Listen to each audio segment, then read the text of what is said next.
Welcome back to Clean with Kate, and today 28 of the Flylady 31 baby steps. Oh my goodness, we've only got 3 more days to go after this. This is so exciting. Anyway, this one has a question behind it. Are you tired all the time? Do you have difficulty getting motivated? Do you have difficulty getting going? If you're feeling tired all the time, it may be because you're not taking care of yourself. So Flylady baby step 28 is all about self-care. Apologies, I just had to take a little pause there as somebody came to the door. Anyway, where were we? I'm just going to read you we're on Flylady baby step day 28. I'm just going to read you what Flylady says. I've printed off the PDF. It says, many times when we can't seem to get going, it is because we're not taking care of ourselves by eating right, drinking our water, taking breaks, or getting enough sleep. As part of your routines, remind yourself to eat good food, drink your water, take a break, and get your rest. I drink a lot of water, and I think I've increased my water intake since I've been doing the Flylady system. And then another advantage if you drink a lot of water is you have to go to the toilet a lot, which means I play swish and swipe roulette. So each time I need to go to the toilet, this is a Flylady tip that I got when I first started. Each time you have to go to the toilet, you go to a different bathroom. If you have a lot of bathrooms in your house, this is a really good tip. It means that after you use the toilet, just give the bathroom a really quick swish and swipe. It takes no more than 30 seconds if you're doing it every day. But by drinking more water, you have to go to the bathroom more often. And it's good for you in lots of ways. It sort of flushes out toxins from your body, stops you feeling dehydrated, makes you eat less, bizarrely, because quite often when we think we're hungry, we're actually thirsty. Anyway, that's my little digression onto water. I'm a big fan of drinking water, and it cuts down your coffee intake and your tea intake if you drink more water. So this Flylady baby step day 28 is all about self-care. So these are things that you need to add into your daily routine. So drink your water. I've actually written that. That is written on my morning routine. Let me just have a look. Is it written? Yes, it is. So there's my morning routine. And drink your water is one of the first things I do in the morning, because when I wake up in the morning, after I've got weighed, I always wake up feeling really dehydrated, and I have very, very low blood pressure. And if I don't drink a pint of water, so I drink water by the pint, if I don't drink a pint of water first thing in the morning, I quite often feel really faint.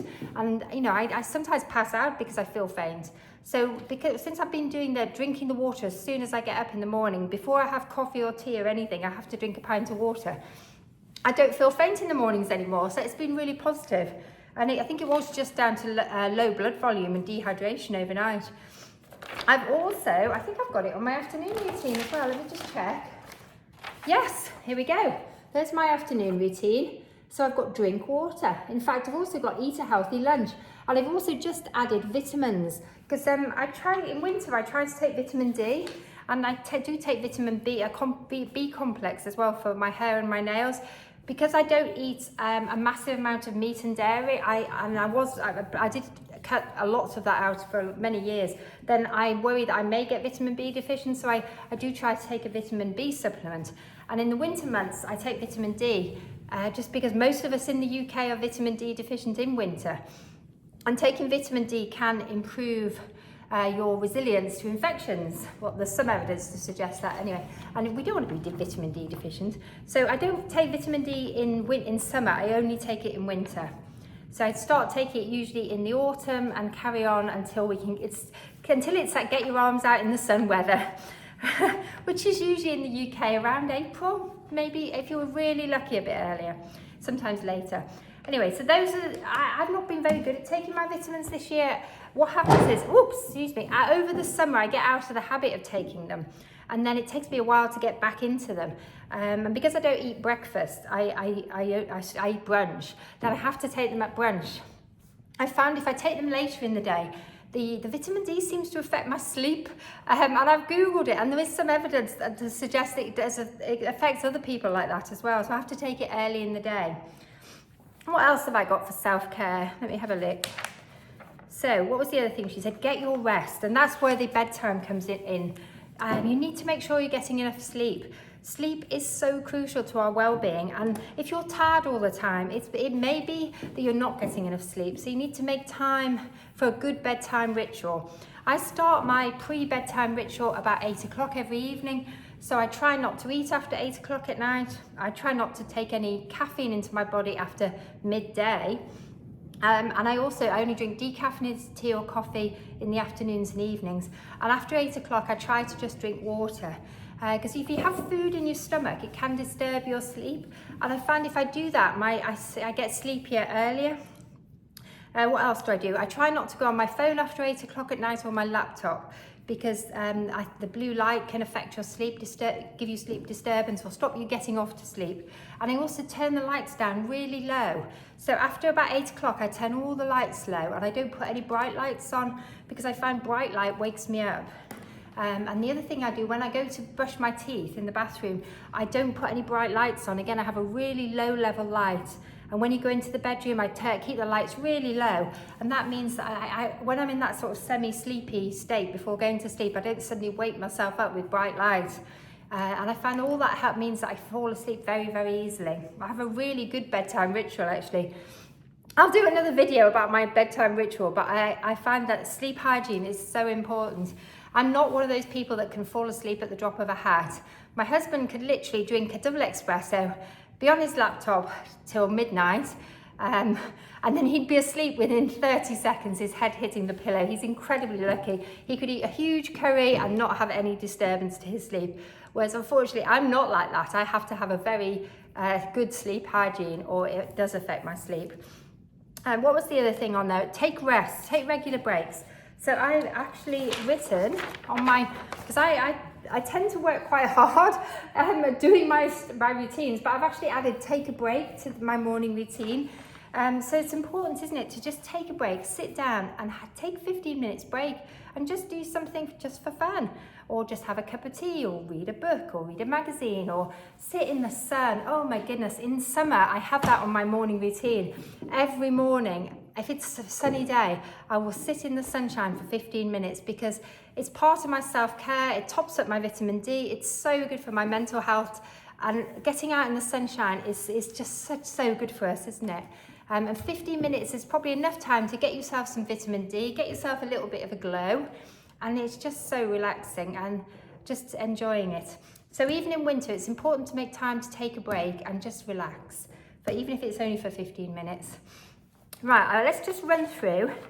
So I'll talk a little bit about more about tired all the time as well, because that is such a common thing that a lot of women suffer from, really. Let's just run through what you're doing at the moment as your morning routine, your afternoon and your before bed routine. So morning routine: get up and make the bed, get dressed to lace up shoes. Oh, I think I need a drink of water. My voice is going hoarse. So swish and swipe your bathroom. As she says, eat breakfast. So if you do eat breakfast, eat breakfast. I tend to skip breakfast because I just find I'm not hungry in the morning, and it works better for me. Drink your water and take your medications and vitamins if you're on any. Recognise negative voices in your head and change them into positive ones. Reboot your laundry. What's for dinner? Put out your hotspots for 2 minutes. Do a 5-minute room rescue in any room in the house. Set your timer, work for 5 minutes and then stop.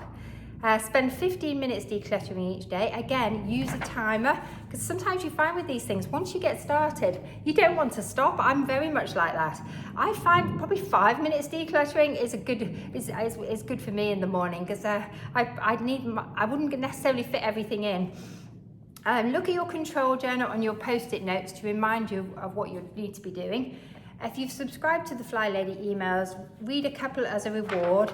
And then I think we should add in there, take a break if you've got time. If you haven't got to be rushing out the door, take a break with maybe a nice drink, a nice glass of water. Delete the emails. Afternoon routine is eat lunch and drink your water. Think about dinner. Either start dinner or think what's for dinner. And also think about side dishes, because it's important as part of your self-care. It is important to get your vegetables. The recommended intake in the UK by the government is 5 a day. But 5 a day, the reason they came up with 5 a day was because they didn't think people would be able to cope with eating more vegetables than that. And they thought 5 a day was a realistic amount to aim for. But really, you want to be increasing your intake of vegetables, particularly green vegetables, because vegetables contain fibre, they contain antioxidants. So I'm making a really big effort this year to include more vegetables, particularly in my lunch and my evening meal, because I only eat 2 meals a day. I need to get those veggies in. So you don't need to stop at 5 a day. You can eat more than 5 a day. The more the merrier, usually, as if your guts can cope with it. If you're not used to eating a lot of vegetables, it is a good idea to build it up gradually. Otherwise, you can get adverse effects, shall we say. There was a diet that was very popular. I think it was in the 70s or 80s, called the F-plan diet, which was a very high fibre diet, and with a lot of vegetables in it. But people used to joke about it also being the fart plan diet, because that can be if you're not used to eating a lot of fibre and you suddenly start to eat a lot of fibre, your gut microorganisms might take a while to catch up, and you might find you get a lot of gas. So if you're not eating a lot of vegetables, I would ease yourself into vegetables gradually over a week or two. It's the same with any food. We gave up eating dairy for about 4 years. Completely gave up dairy, but then we actually developed dairy intolerance, so that then if we did try to eat dairy, I was particularly bad. I couldn't tolerate it. It would just go straight through me, which was really rather unpleasant. And then I decided, actually, I did want to start eating a little bit of dairy again, but I had to do it very gradually, by gradually reintroducing it. So if you completely cut a food group out of your diet, or you're not eating a food group, you have to reintroduce it gradually, because our gut microbes adjust to the food that we eat. And then if you stop eating that food for a long period of time, the gut microbes change. That's what's so fascinating about the gut microbiome. It's a subject I find really interesting. Anyway, where should we go with now? Take care of you. One of the things that really struck with me when I started Flylady is I think she talked about, think of it as when you're on the aeroplane, and I don't go on aeroplanes very often, but when they tell you that if the cabin loses pressure, you ought to put your oxygen mask on first before you see to children or other adults around you. Flylady says that Flylady's self-care is similar. So you can't look after your family if you're tired and depleted all the time. So you do need to look after yourself. You do need to put your own oxygen mask on. So that's what baby step day 28 is all about, is putting your oxygen mask on and doing some self-care. So you keep yourself well so you can look after your family. Because you need to take care of you. And also to slow down and enjoy the process.